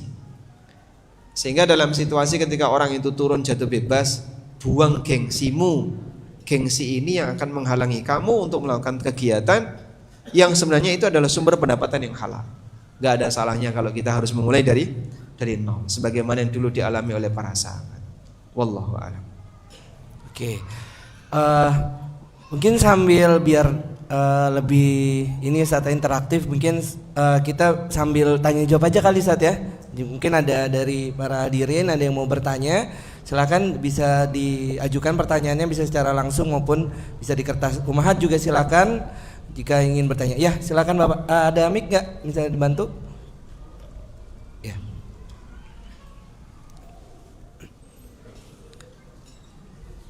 Ya, silakan. Bismillahirrahmanirrahim. Kami dari Desa Mereka atas nama Eko. Kami ada usaha jual beli mobil besar dan usaha pada desa Kalarang ini, masya Allah, menurun drastis penjualannya. Penjualannya menurun drastis. Tapi mobilnya masih banyak. Enggak juga. Oh, enggak juga. Putarannya sudah sulit sehingga sangat sekali untuk putaran modal. Dan alhamdulillah kami juga untuk menjauhi dari akad riba. Cuman kami berpikir begini, Ustaz. Ada showroom yang menawarkan titip ke kami saja karena dia punya nama brand besar. Kadang kami berpikirnya begini, ingin menitipkan mobilnya itu ke showroom, tapi kami tidak memberikan akad bahwa penjualannya dengan cara cash, sehingga kami berlepas diri. Kami tahunya hanya uang mobil itu laku dengan caranya dia. Bolehkah kami menitipkan mobil tersebut ke showroom tanpa memberikan akad? Baik. Sebelum bicara solusi untuk kasus yang Bapak sampaikan ya. Kira-kira misalnya dari mulai jualan mobil terus jatuh bebas jadi jualan cilok memungkinkan enggak? Berat ya? Hah? Berat. Sehingga dulu jualan mobil kan kelihatannya hebat Pak ya. Tapi tiba-tiba langsung jatuh bebas jualan gorengan. Karena mungkin usaha yang pertama ini nggak bisa dipertahankan. Mungkin bagi mereka yang masih terkungkung dengan gengsi, dia akan berat untuk pindah seperti itu. Sehingga ngapain harus bertahan ketika ketika bertahan ini mungkin akan roboh. Kau pindah di rumah yang lebih aman tapi mungkin lebih kecil. Gengsi itu terkadang menghalangi. Saya pengen tetap berada di gedung, tapi gedung ini sebentar lagi mau roboh. Ini beresiko bagi kamu. Ketika kau mengamankan diri untuk pindah kepada yang lebih kecil, insya Allah itu akan lebih baik bagi kamu. Itu contoh sederhana ya. Gara-gara gengsi terkadang orang tidak mau untuk move on dari kondisi dia sebelumnya. Nah selanjutnya berkaitan dengan kasus yang Bapak alami. Bisa nggak Pak kita jual sesuatu ke orang lain, tapi kita nggak mau tahu bagaimana cara orang itu menjual ulang ke pihak ketiga atau ke konsumen? Ada dua keadaan di situ. Ada dua keadaan. Satu, Bapak serahkan mobil itu kepada showroom yang lebih besar dengan akad titip atau wakalah. Saya wakilkan kamu untuk menjualkan mobil saya. Maka status showroom yang lebih besar tadi berarti jadi wakil Bapak untuk menjualkan mobil Bapak. Kalau wakalah maka harus kita batasi. Karena ketika itu diwakalahkan berarti mobil itu kan masih jadi milik kita. Cuman kita suruh orang lain untuk menjualkan. Jika ternyata wakil kita melakukan pelanggaran syar'i dan kita tahu, kita berdosa. Karena kita tahu. Saya nyuruh Bapak misalnya, Pak tolong jualkan barang saya. Dan saya tahu Bapak nanti akan menggunakan model akad riba. Saya sebagai pemilik tidak boleh membiarkan. Itu barang saya, jangan dilakukan.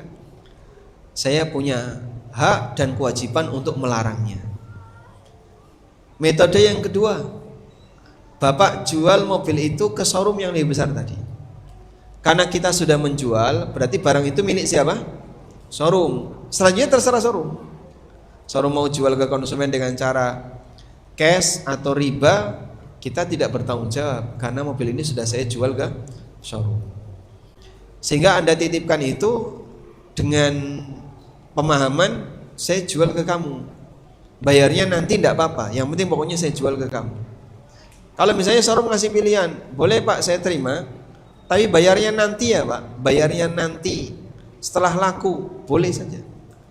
Tapi status mobil itu sudah pindah tangan, jadi milik showroom bukan lagi milik Anda. Memungkinkan kayak gitu? Tanpa titip tanpa memberi syarat. Kalau titip saja tanpa memberi syarat, model konsinyasi begitu. Ya, entah dia melakukan apapun, statusnya saat Bapak titip ini mewakilkan atau menjual. Ya, titip itu kan berarti mewakilkan. Sama seperti model konsinyasi Pak. Ada orang titip roti di toko ya. Nanti kalau laku baru dia bayar. Udah? Toko ini beli roti itu atau jadi wakil pemilik roti untuk menjualkan? Wakil. Toko tidak membeli roti itu. Kalau seperti ini, andaikan ya, si toko melakukan transaksi yang haram dengan roti itu, kita sebagai pemilik roti tidak boleh. Karena kita punya barang itu di situ. Mobil Bapak juga sama. Kalau menitipkan sehingga showroom nanti melakukan transaksi ribawi, ya Anda tidak diperbolehkan, ikut berdosa. Lain halnya kalau ya sudahlah ini saya jual ke kamu, ke showroom yang gede, bayarnya terserah, pokoknya yang penting saya jual ke kamu. Masalah dia mau jual dengan cara kredit, apapun bebas. Gitu. Baik. Siap. Semoga terjawab, Pak. Ya. Ustaz ini ini hukumnya sudah bisa dipahami, tapi mungkin cukup berat untuk dia. Karena pilihan yang kedua kayaknya mungkin showroom juga nggak bersedia ya. Rata-rata jadi gitu mungkin ya.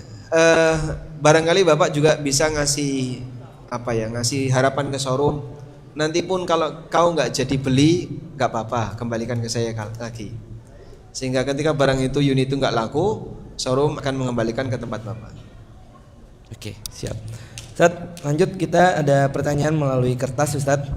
Yang pertama, bismillah, izin bertanya Ustaz, berapakah proporsi kita dalam mengambil sebab untuk mencari rezeki antara sebab ukhrawi dengan sebab duniawi? Apakah cukup tawakal lalu ikhtiar secukupnya? Jazakumullah khairan wa barakallahu fikum. Berapa porsi ketika kita mengambil sebab mencari rezeki? Apakah kita cukup tawakal saja? Setiap kita pasti punya keinginan dan harapan.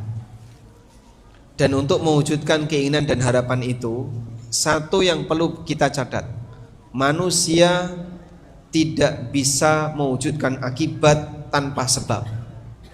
Satu-satunya zat yang bisa menciptakan sebab atau bisa menciptakan akibat tanpa sebab hanya Allah. Innama amruhu idza arada syai'an ay yaqula lahu kun fayakun. Allah ketika menghendaki sesuatu, Allah tinggal berfirman kun, maka jadilah.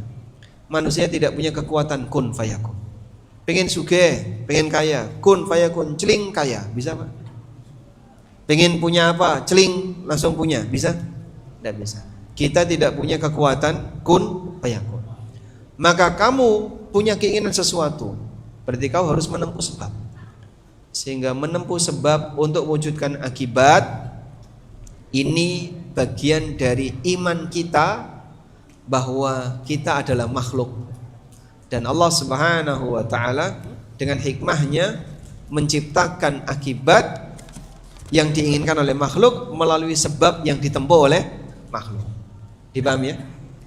Karena itulah bekerja untuk bisa mendapatkan penghasilan, kemudian belajar untuk bisa memahami dan pintar, makan agar kita bisa punya kekuatan, itu semuanya adalah usaha menempuh sebab agar kita bisa mendapatkan akibat.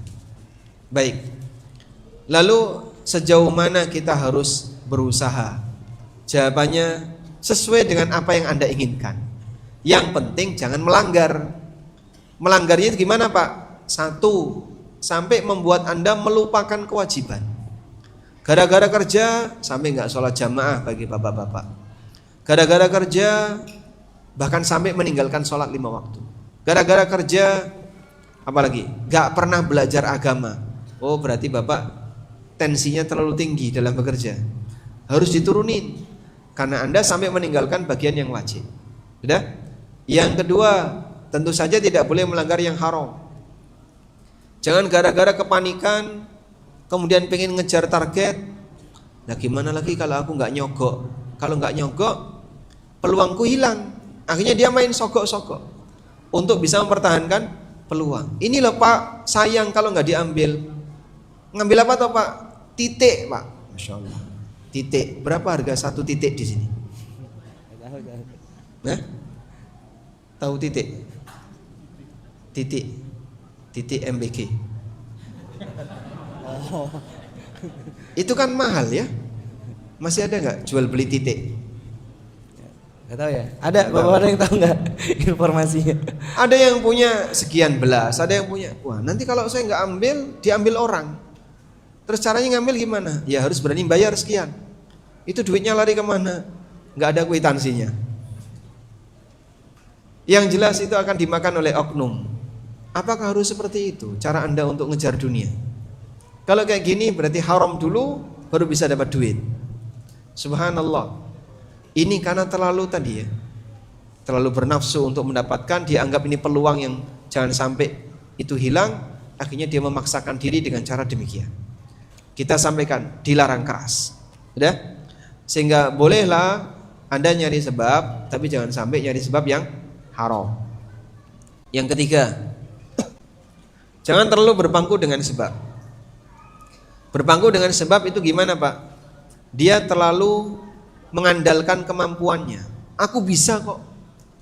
Pasti ini secara perhitungan aku bisa. Orang kayak gini Pak beresiko. Karena dia nanti melupakan zat yang memberi nikmat. Sehingga ada sebagian orang yang diajari. Bapak ngerti nggak kalimat afirmasi Pak? Afirmasi biasanya ngomongnya apa? Aku bisa, aku mampu, aku hebat, aku ini, aku ini. Kalimat afirmasi yang diajarkan Nabi SAW. Allahumma inni abduka, ibnu abdik, ibnu amatika, nasiyati biyadik, madin fiyya hukmuk, adlun fiyya qada'uk. Dalam doa yang kita baca setiap pagi dan sore, Sayyidul Istighfar, Allahumma anta rabbi la ilaha illa anta khalaqtani wa ana abduk wa ana ala ahdika wa wa'dik. Itulah kalimat afirmasi seorang muslim. Kalimat afirmasi seorang muslim menyatakan dia hamba yang lemah, Allah zat yang maha kuasa. Sehingga tujuannya apa dengan kita diajari kalimat afirmasi seperti ini? Biar engkau tidak ujub dengan kemampuan. Qarun itu dihukum oleh Allah setelah dia mengatakan innama utituhu ala ilmin indi. Aku diberi kekayaan seperti ini karena aku pintar. Karena aku pekerja keras, karena aku orang yang ulet, karena aku orang yang cerdas, pintar pemasaran, pintar ini. Itu bahaya. Karena seperti ini termasuk di antara sebab kegagalan. Maka saat Anda mengambil sebab harus diiringi dengan tawakal. Saat Anda mengambil sebab harus diiringi dengan tawakal. Jadi kalau bicara berapa persen, silahkan Anda lakukan hal yang mubah tadi untuk mendapatkan akibat. Anda tempuh sebab. Yang penting ingat 3 ini. Jangan sampai 1 apa tadi Pak? Meninggalkan kewajiban. Yang kedua menabrak yang dilarang. Yang ketiga terlalu berpangku kepada kemampuan, sehingga menghilangkan tawakal. Wallahu a'lam. Baik, semoga yang bertanya bisa mendapatkan solusi. Kita balik lagi, mungkin ada yang mau bertanya secara langsung, silahkan Bapak. Bentar Pak ya, gantian. Silahkan. Ada mic-nya tadi, bisa dibantu?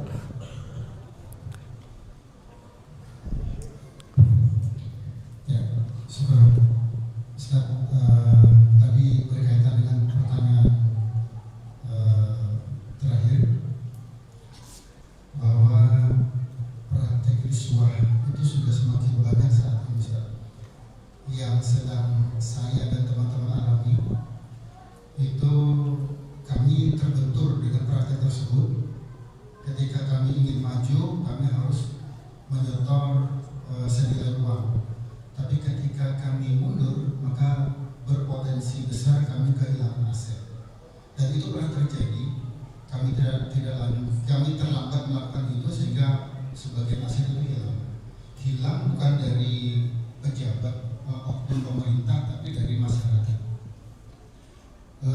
Dari kondisi seperti ini, mohon arahannya ketika kita sudah terbentur gitu, maju salah, mundur kehilangan aset yang nilainya cukup besar, bukan kerugian tapi kehilangan aset. Jazakallahu demikian. Maju kena, mundur kena. Masya Allah. Gimana? Maju kena, mundur kena. Maju kena, mundur kena. Saya nggak tahu gambarannya seperti apa ya. Tapi kalau dalam situasi seperti ini, kita fokus pada hukum sogok. Sebenarnya apakah sogok itu dilarang secara mutlak? Mungkin nggak Pak ada sogok yang diperbolehkan? Karena sebagian orang ketika tanya masalah muamalah, mereka akan berusaha untuk nyari celah, kira-kira celahnya di mana yang masih diizinkan. Baik, ada sogok yang diperbolehkan, yaitu sogok dalam rangka mengambil hak. Itu satu kata kunci. Sogok dalam rangka mengambil hak. Sehingga selama sogok yang Anda lakukan adalah dalam rangka mengambil hak, maka sogok itu diizinkan. Pertanyaannya, contohnya kayak apa Pak sogok dalam rangka mengambil hak? Anda punya hak tertentu yang tertahan. Untuk bisa menyelamatkan hak itu, Anda harus bayar. Jika situasi seperti ini, berarti Anda ngambil sogok atau Anda melakukan sogok dalam rangka mengambil hak. Itu dosanya tetap ada, tapi sepihak. Posisi kita didolimi, itu hak kita yang harus kita dapatkan, tapi tidak mungkin bisa kita dapatkan, ditahan oleh orang sebelum dia disogok. Selanjutnya, dalam situasi ketika Anda mengambil sogok, melakukan sogok dalam rangka mengambil hak seperti ini, jika ternyata itu berhasil, sehingga Anda mendapatkan izin dari pihak yang terkait, walaupun melalui proses yang bermasalah. Kita masih punya utang. Apa itu? Dosa sogok yang dilakukan tadi. Nah, kira-kira kewajibannya apa? Bentuknya memang Anda bukan penerima, tapi Anda pemberi.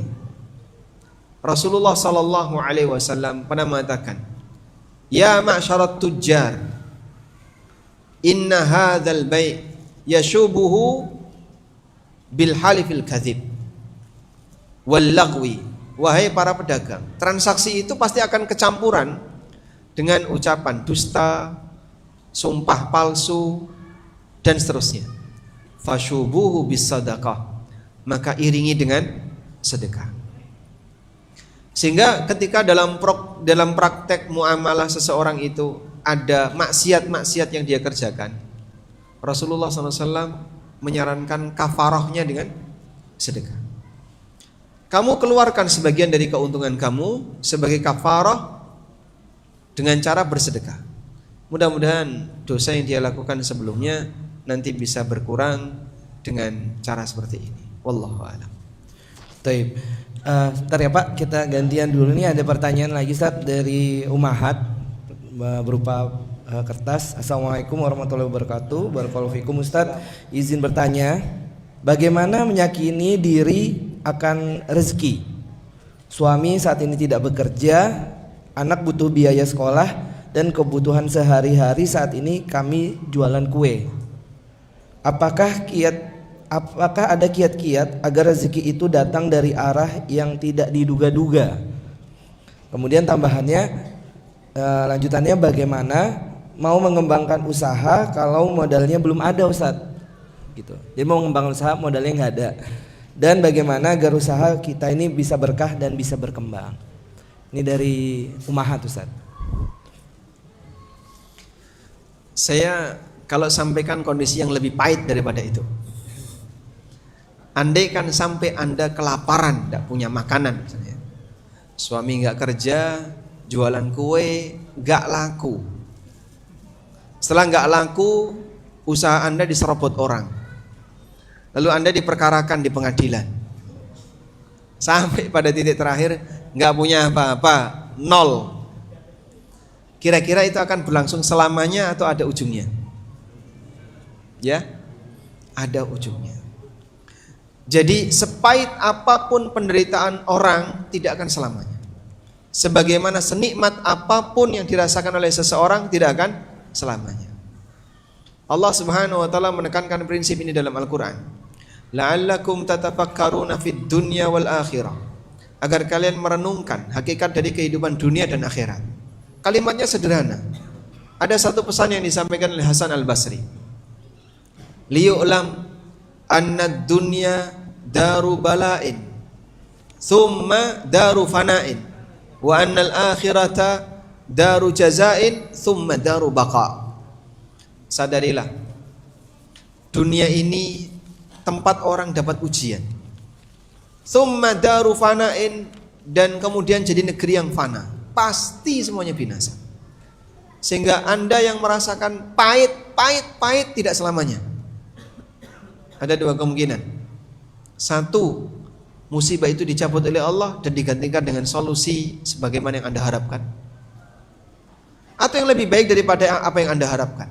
Atau yang kedua, Anda mati. Selesai. Begitu orangnya mati kan masih merasakan musibah enggak, Pak? Sudah, putus. Penderitaan Anda mungkin tidak lebih parah dibandingkan yang dialami oleh kaum muslimin di Gaza, yang dialami kaum muslimin di Palestina sebelum ada penguasa baru, ada presiden yang baru. Jadi masih banyak yang mungkin lebih menderita daripada yang Anda alami. Mereka tidak lagi berpikir biaya sekolah anak saya dari mana. Bisa jadi mereka hidup bersama. Ya sudahlah, suami istri sudah gak punya kerjaan, mau nyari kerja di mana di suasana Gaza seperti itu. Kemudian dia tinggal hidup bersama dengan anaknya, bertahan apa adanya, bisa dapat makanan saja, itu bagi mereka sudah sebuah nikmat. Sehingga diblokade, gak bisa masuk aneka bantuan. Mereka hanya bisa bertahan dengan tabungan makanan, bukan tabungan duit loh Pak, tabungan makanan seadanya. Yang penting pokoknya bisa hidup. Sampai akhirnya ada dua pilihan ya. Allah Subhanahu wa taala ngasih solusi, Allah keluarkan mereka dari bencana itu. Atau yang kedua adalah mereka meninggal dunia. Hal yang sama juga bisa terjadi pada siapapun di alam ini. Situasi di masa silam ketika Indonesia dijajah, orang tua kita mengalami penderitaan yang jauh lebih parah. Dan itu sampai menyeluruh, banyak titik yang mengalaminya. Di zaman sekarang mungkin ada satu orang yang dia kehilangan kerja. Istrinya bertahan dengan jualan kue atau apapun yang untuk menyambung hidup. Gimana Pak caranya untuk bisa sabar? Nasihatnya sama. Cuman ada satu prinsip ya. Ini tidak akan terjadi selamanya pada diri Anda. Kita sadar bahwa anak ini pasti punya jatah rizki. Bukan orang tuanya yang menjamin, tapi siapa? Allah. Ibrahim bin Adham pernah dapat keluhan dari seseorang yang anaknya banyak. Dia bingung nanti nyari ini dari mana, untuk ngasih ini dari mana. Akhirnya apa kata Ibrahim? Coba kalau ada anakmu yang rizkinya tidak dijamin oleh Allah, datangkan ke sini. Dia kan bisa jawab. Datangkan ke sini siapa di antara anakmu yang rizkinya tidak dijamin oleh Allah? Ya tidak ada. Karena semua makhluk rizkinya dijamin oleh Allah. Enggak jaminan ketika enggak sekolah berarti enggak punya rizki. Enggak jaminan ketika anak itu enggak sekolah madesu, masa depan suram. Dan kenyataannya yang sekolah juga masih ada peluang terjadinya masa depan suram. Sehingga di titik tertentu perlu ada doktrin bagi anak kita harus menyesuaikan dengan kondisi bapak yang mungkin bapak tidak kerja. Nanti gimana caranya kau bisa bertahan hidup sebisanya, entah dengan merantau atau dengan yang lain. Siapa tahu dalam kurun waktu sekian tahun ada perubahan besar. Dulu berasal dari keluarga yang kere bahagia, besok bisa jadi akan jadi keluarga yang kaya bahagia. Bisa nggak? Sangat mungkin. Wallahu a'lam. Baik. Sebelum kita ke bapak-bapak, ini ada request nih, mau pertanyaan dulu langsung. Mungkin ada dari Umahat yang mau bertanya secara langsung, silakan. Bisa? Diberi kesempatan? Ada mikrofon? Ada Ustaz. Ada mikrofon di belakang, silakan. Ada? Bismillahirrahmanirrahim. Assalamualaikum warahmatullahi wabarakatuh. Mungkin menyambung pertanyaan yang sebelumnya Ustaz, dengan kondisi ekonomi yang saat ini gitu ya, saya yakin semua yang ada di sini pasti sedang berjuang dengan caranya masing-masing. Tapi apakah ada Ustaz trik gitu ya, atau cara yang benar-benar kita bisa bertawakal pada Allah? Kita tahu kondisi kita saat ini benar-benar tidak mudah buat semuanya. Saya pribadi sebagai orang tua single ya berusaha semaksimal mungkin untuk berprasangka baik kepada Allah. Tapi kondisi kita kan tidak bisa hanya dengan berpasrah ya Ustaz. Pasti harus ada usaha, harus ada upaya gitu Ustaz, agar kita ini tidak bergantung pada makhluknya. Dan itu sungguh berat buat saya pribadi Ustaz, untuk betul-betul bertawakal pada Allah dengan kondisi yang saya alami saat ini. Saya bekerja, saya juga punya sampingan berjualan ya. Mohon petunjuknya Ustaz, mungkin bagaimana cara kita ini benar-benar berpasrah pada Allah dengan kondisi yang subhanallah wa bihamdi. Tidak semua orang bisa menghadapinya, seperti tadi yang disampaikan Umahat sebelumnya, dengan kondisi suami yang tidak bekerja, posisi anak-anak butuh biaya. Mungkin kami orang tua bisa bertahan tidak makan Ustaz, tapi bagaimana dengan anak-anak? Betul Allah menjamin rezeki setiap makhluknya, tapi yang paling kami butuhkan kekuatan untuk meyakinkan diri sendiri bahwa Allah tidak meninggalkan hambanya. Allah berada di antara kita, melihat kondisi kita masing-masing. Dan sungguh kita semua ini manusia yang lemah, yang banyak sekali godaan untuk melakukan yang haram. Dengan sisa iman yang ada Ustaz, berusaha berjuang berada di dalam Allah yang lurus itu tidak mudah Ustaz. Mungkin ada hal yang bisa menguatkan iman kami. Saya pun bertujuan datang ke majelis ini untuk menguatkan diri bahwa Allah itu tidak meninggalkan saya dan anak saya. Jazakallahu khairan. Assalamualaikum warahmatullahi wabarakatuh. Waalaikumsalam warahmatullahi wabarakatuh. Semoga Allah Subhanahu wa taala memberikan keberkahan bagi semuanya yang ada di sini dalam setiap usaha yang dilakukan Bapak Ibu semuanya untuk bisa mendapatkan rezeki yang halal. Ada beberapa kondisi ekstrim yang dialami oleh orang-orang soleh di masa silam, dan itu diceritakan dalam Al-Quran maupun hadis yang sahih, riwayat yang sahih. Mungkin kalau menyamai mereka nampaknya mustahil, karena mereka para nabi. Tapi meniru tidak mustahil. Ada manusia yang bisa ditiru, tapi tidak bisa disamai. Yaitu siapa? Para nabi. Coba saya ceritakan ya. Kondisi ekstrim itu adalah situasi sampai pada titik mengancam nyawa. Artinya ketakutan itu tidak hanya sebatas ketakutan yang sifatnya wahmi. Ketakutan wahmi itu kekhawatiran yang belum jelas terjadi. Saya bisa tahan lapar, tapi gimana dengan anak saya? Saya mungkin bisa bertahan untuk tidak makan, tapi bagaimana dengan anak saya? Apakah ketika orang tuanya tidak makan, anaknya juga akan tidak makan? Karena semuanya pasti dijamin rezekinya oleh Allah.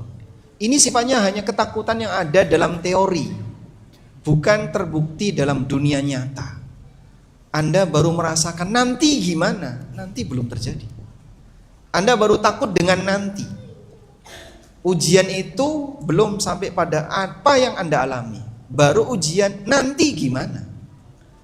Karena nanti gimana, sampai ada sebagian orang yang membunuh anaknya. Allah Subhanahu wa taala mengatakan, "Wala taqtulu auladakum khasyata imlaq." Jangan kau bunuh anak kalian karena takut mati. Nahnu narzuqukum wa iyyahum. Kami yang memberikan rezeki kepadamu dan mereka. Penguatan yang diberikan oleh Allah. Jaminannya adalah rizkimu aku yang jamin, anakmu juga rizkinya aku yang jamin. Karena sifatnya baru ketakutan, belum pada titik mengalami. Ibrahim alaihissalam, beliau sudah pada titik terakhir. Ini pasti secara perhitungan manusia mati, Pak. Api yang disiapkan besar sekali ya. Sampai dalam sebagian keterangan ahli tafsir, wallahu alam itu asalnya dari mana, apakah mungkin berita Israiliyat, diceritakan ketika ada burung yang terbang di atas apinya yang disiapkan untuk Ibrahim, burung itu mati, Pak, kepanasan. Jadi kira-kira segede apa itu, Pak? Pernah nggak kilang mana Pertamina kobong sampai segede itu? Jangan sampai ya. Atau Anda pernah melihat kebakaran yang segede apa? Sampai binatang terbang itu jatuh karena kepanasan. Itu api yang disiapkan oleh orang musyrik untuk membakar Ibrahim. Sampai mereka nggak berani untuk melemparkan Ibrahim secara langsung. Dilemparkan pakai manjanik. Setelah Ibrahim berada di atas ketapel besar ini, Jibril datang. Dan Jibril menyampaikan, "Ya Ibrahim, alaka hajah." Wahai Ibrahim, kau butuh bantuan apa? Jibril menawarkan diri. Apa jawab Ibrahim, Pak? Kebayang nggak, Bapak dalam kesulitan ketika sedang jualan, tiba-tiba datang malaikat. Bapak butuh bantuan apa? Oh, saya butuh kredit. Ngomong sama malaikat kok butuh kredit. Mungkin kita hanya di kisaran masalah rizki, masalah duit, masalah harta, bukan sampai titik keselamatan nyawa. Ibrahim ditawari Jibril, alaka haja, kau butuh apa? Apa jawab Ibrahim? Ibrahim mengatakan dengan tegar, ama ilaika fala. Kalau kepadamu aku enggak butuh. Kalau kepadamu aku enggak butuh. Sehingga saat Anda misalnya sedang jualan enggak laku, tiba-tiba datang orang pakai mobil mewah ya.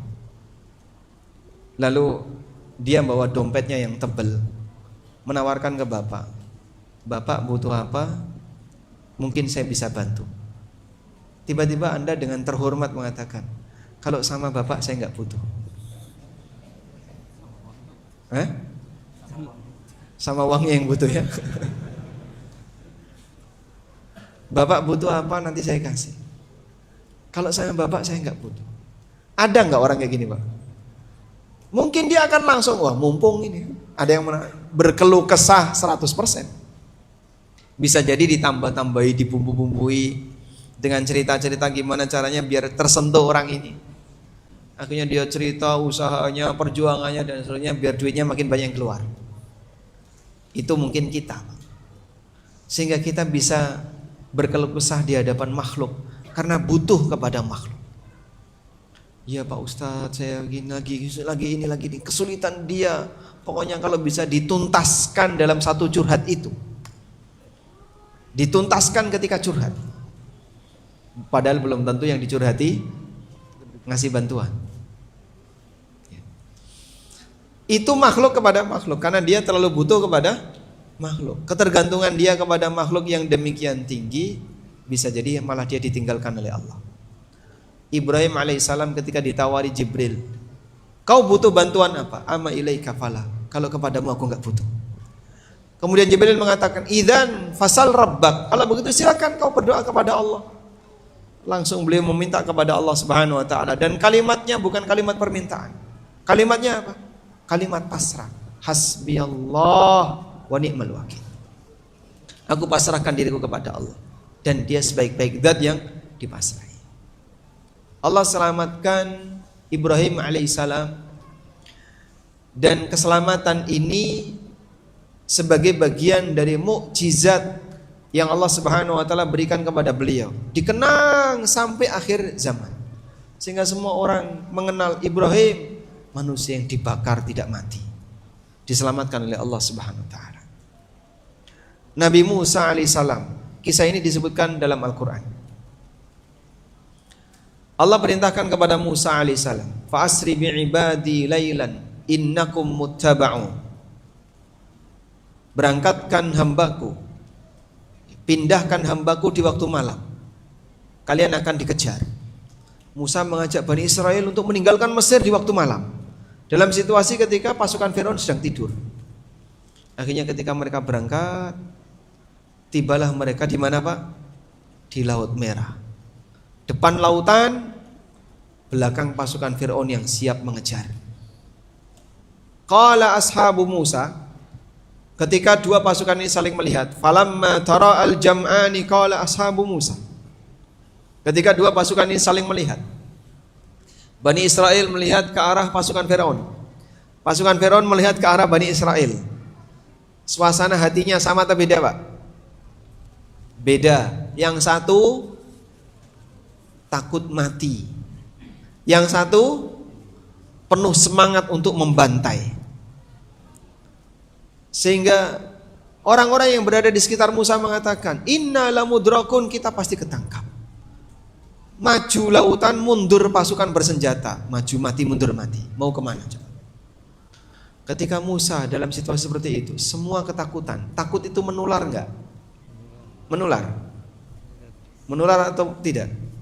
Menular. Apalagi yang takut seluruhnya. Sehingga dalam situasi semua serba ketakutan, Musa tidak kemudian menampakkan keberaniannya, bukan, tapi tawakalnya kepada Allah.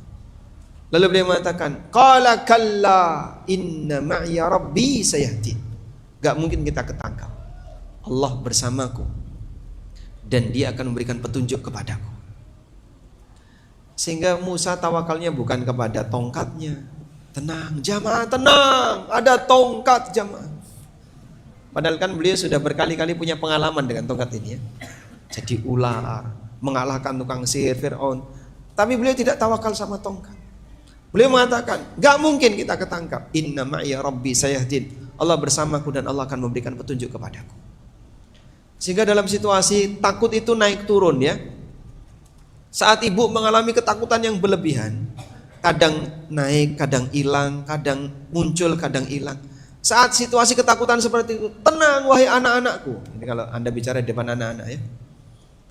Ada Allah yang akan menjamin rezeki kita. Atau Anda tenangkan diri Anda sendiri. Saat ketakutan itu muncul dalam diri Anda, aku mungkin bisa kuat untuk tidak makan, tapi Anda berpikir dengan masa depan anak. Wahai hatiku, tenanglah. Ada Allah yang menjamin rezeki.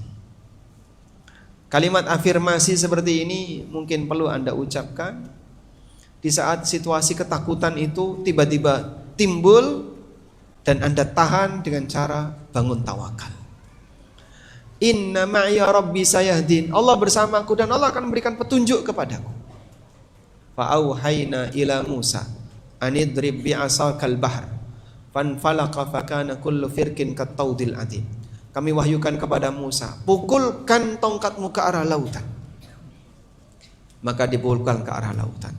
Akhirnya lautan terbelah. Fakana kullu firqin qattaudil adim. Masing-masing belahan itu seperti gunung yang tinggi. Seperti gunung yang tinggi. Air laut itu tidak pergi ke danau atau ke samudra yang lain, tapi air laut itu naik. Jadi Bapak bisa bayangin Pak, orang lewat di tengah seperti akuarium kanan kiri tanpa kaca.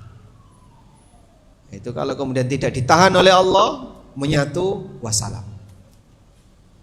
Fir'aun dengan sombongnya ngejar.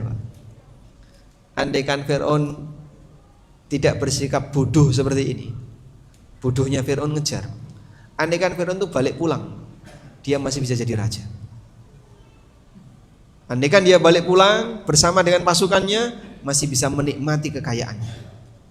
Tapi dia kejar, ya sudah nyari mati orang ini. Seluruh lelaki yang kuat dan pasukan Fir'aun mati semuanya. Cara Allah membinasakan Fir'aun bukan dengan cara kerajaannya ditenggelamkan atau dikasih hujan batu, dikasih angin lesus, tapi dengan cara lelakinya dikeluarkan, ditenggelamkan. Kekayaannya, kerajaannya utuh, perempuan di situ utuh.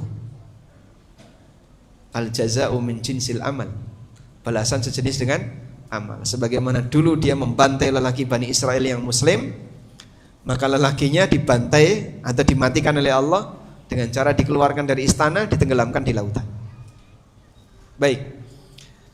Jadi mengenang kuasa Allah, cara agar seorang hamba bisa kuat. Ujian yang dialami oleh Ibunda Hajar radhiyallahu anha bersama siapa, Pak? Bayi Ismail. Itu kan cuma cerita, Pak Ustadz. Lah maunya gimana? Itu kenyataan yang diceritakan sampai ke kita, bukan dongeng karangan para sastrawan, tapi itu realita. Ada orang yang pernah mengalami situasi seperti itu. Ditinggal oleh suaminya Ibrahim. Kamu mau tinggalkan kemana? Ibrahim gak jawab. Sampai pertanyaan yang ketiga, Allahu amaraka bihada. Apakah Allah yang menyuruhmu untuk melakukan seperti ini? Meninggalkan kami di sebuah lembah tanpa kehidupan. Mau berjalan sejauh mata memandang, isinya padang pasir. Sehingga orang kalau nekat nempuh itu mati. Sejauh mata memandang padang pasir. Seorang wanita sendirian hanya dibersamai oleh bayi dengan bekal tidak seberapa. Akhirnya sampai ketika habis bekalnya, ASI tidak keluar. Seorang wanita menyusui, berapa lama dia nggak makan nggak minum sampai ASInya habis. Sehingga di titik itu Ismail nangis. Hajar pergi. Loh Pak, anaknya nangis kok malah ditinggal pergi. Dalam keterangan riwayat itu disebutkan Hajar tidak kuat melihat anaknya mati di depan matanya. Sehingga kalaupun Ismail mati, ya jangan sampai di depan mata beliau. Maka beliau tinggal pergi. Ismail nangis. Naik ke atas bukit, turun dan seterusnya. Nah, yang kita perhatikan adalah saat Ibrahim memberikan jawaban, iya ini adalah perintah Allah. Apa ucapan Hajar? Idzan la yudayyi'un Allah. Kalau memang ini adalah perintah Allah, mustahil Allah akan menyanyiakan kita. Allah tidak akan mungkin menelantarkan kita. Subhanallah. Iman seperti apa, Pak, yang sampai pada tingkatan tawakal kayak gitu, Pak? Sebagaimana tawakalnya Ibrahim. Kadang saya itu kalau baca cerita kayak gini, hati siapa yang gak ada kayak gini? Hatinya itu luar biasa, Pak. Mungkin lebih apa ya? Lebih tawakal itu keras atau lembut? Ya? Lebih kokoh daripada baja, Pak. Ujian yang demikian menakutkan, tapi hatinya luar biasa.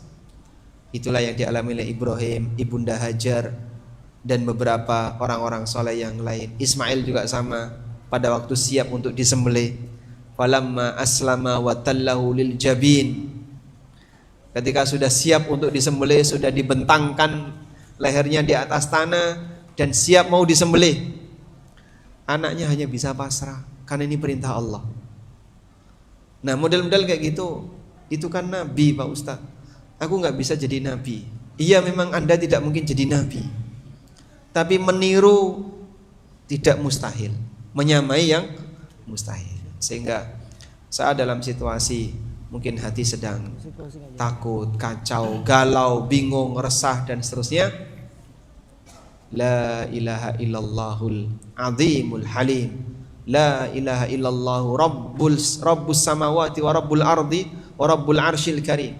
Saat Anda mengenang itu, Anda tahu Allah Ta'ala yang maha tinggi, Allah yang maha kuasa, yang maha besar. Pasti Allah akan ngurusi kita semuanya. Wallahu a'lam. Oke, cek.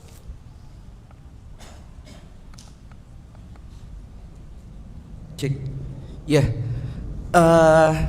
Ustadz, kontrol tadi udah dibisikin. Ternyata kita udah ngobrolnya udah lumayan lama ini. Jadi Ya ini kelamaan. iya Ustadz. Kasihan mereka ya.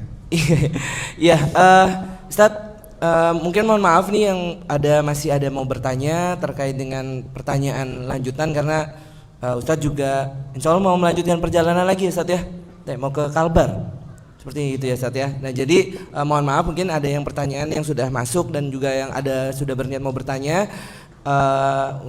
Mungkin tidak bisa kami bantu untuk sampaikan ke Ustadz. Mungkin Ustadz terakhir terkait dengan tema kita kiat berbisnis di saat krisis. Mungkin ada closing statement yang mungkin ingin disampaikan Ustadz terkait dengan hal ini tadi ya. Gitu Ustadz. Masya Allah. Sebenarnya udah kehabisan bahan ini. Jadi apa yang tadi kita sampaikan, mungkin Anda bolehlah nganggap itu kan cuma teori. Ya karena kita sebenarnya berangkat dari memahami teori. Prakteknya dikembalikan kepada masing-masing. Dan sadarilah masing-masing manusia punya ujian meskipun beragam. Saat Anda dikasih ujian oleh Allah dengan ujian ekonomi, di sana ada ujian yang lain yang dialami oleh orang lain dan Anda tidak melihatnya. Tapi yang pasti semuanya dapat ujian. Saya punya ujian yang Bapak Ibu nggak tahu. Bapak Ibu punya ujian yang saya nggak tahu. Tinggal berikutnya adalah pandai-pandai mengelola batin. Karena sebatas cerita tentang ujian yang kita alami belum tentu itu bisa menyelesaikan masalah Anda. Selanjutnya yang juga penting untuk kita pahami bersama, bahwa ujian ini pasti akan berakhir. Sebab hidup ini sifatnya fana. Sebagaimana hidupnya sifatnya fana, ujian dalam hidup juga sifatnya fana. Selalu berdoa kepada Allah. Satu doa Anda dikabulkan oleh Allah, itu sudah menyukupi semuanya. Doakan ya untuk pemerintah kita, negeri kita. Kalau hanya bicara caci maki memang bisa memuaskan hati, tapi tidak ada perubahan signifikan. Ganti caci maki dengan doa. Saat diganti dengan doa, jika ada satu doa kita saja yang dikabulkan oleh Allah, itu sudah menjadi perbaikan bagi negeri. Wallahu ta'ala alam. Mungkin itu yang bisa kita sampaikan. Semoga Allah subhanahu wa ta'ala menjaga kita semuanya, menjaga bapak ibu semuanya, memberikan kekuatan istiqomah, selalu bergabung dengan orang-orang baik. Semoga dengan bergabung dengan orang baik kita selalu mendapatkan pengaruh yang baik dari mereka. Wassallallahu ala nabiyyina Muhammadin wa ala alihi wa sahbihi wasallam. Wa akhiru da'wana alhamdulillahi rabbil alamin. Wassalamualaikum warahmatullahi wabarakatuh. Waalaikumsalam warahmatullahi wabarakatuh. Ustadz, ini ada satu hadiah spesial, mungkin Ustadz mau ngasih pertanyaan mungkin buat ini bukan, ini untuk masjid. Oh untuk masjid, oke. Berarti ini nanti oh ya afan. 1000 buku. Oh masya Allah, siap Ustadz. Ada takmir Pak? Ada takmir mungkin perwakilan ya. Oke siap. Nah Ustadz, ini ada program ya, jadi dari ANB Channel. Taib, jazakumullah khairan. Ya, para hadirin semua, selesai sudah acara kita untuk talkshow muamalah ini, kiat berbisnis di saat krisis bersama dengan Ustadz Amin Nur Bait Hafizahullah Ta'ala. Terima kasih atas kehadirannya, jazakumullah khairan kami ucapkan. Dan insya Allah nanti kita berharap semoga nanti Ustadz bisa kembali lagi hadir ke Balikpapan ya untuk memberikan ilmunya kepada kita semua. Dan mohon maaf sekali lagi buat para hadirin semua yang mungkin pertanyaannya belum bisa terjawab. Mungkin di lain waktu dan kesempatan kita bisa bertanya langsung kembali dengan Ustadz. Dan untuk para jamaah hadirin semuanya mohon untuk bisa